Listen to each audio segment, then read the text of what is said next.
Hello అండి. Hi అందరికీ. Good morning friends. ఎలా ఉన్నారు? బాగున్నారా? సో నేనైతే బాగున్నాను.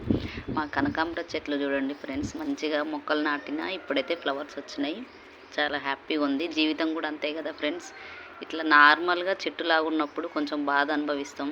అదే ఫ్లవర్ లాగా ఉన్నప్పుడు అంటే మన జీవితం ఒక్కొక్క ఎత్తు ఎదుగుతున్న కొద్దీ మనకు కూడా చాలా హ్యాపీనెస్ అనిపిస్తుంది. సో అట్లాంటి జీవితం కూడా అందరికీ ఉండదు. ఎవరో ఏదో అంటురని అస్సలు బాధపడొద్దు.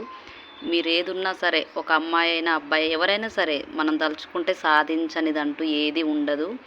సో ఒకరి చేతుల మీద ఆధారపడి బతికేలాగా ఉండకూడదండి. మనది ఏ పనైనా కానీ సిగ్గుపడొద్దు, అస్సలు మోమాట పడొద్దు. మన కష్టం ఏందో మనం చేసుకోవాలి. ఒకరి ముందు తల ఎత్తుకొని ఉండేలాగా కానీ తల దించుకొని ఉండేలాగా ఉండకూడదని నేను అనుకుంటున్నా ఫ్రెండ్స్. అట్లా మీలో ఎంతమంది ఉన్నారు కామెంట్స్ చేయండి ఫ్రెండ్స్.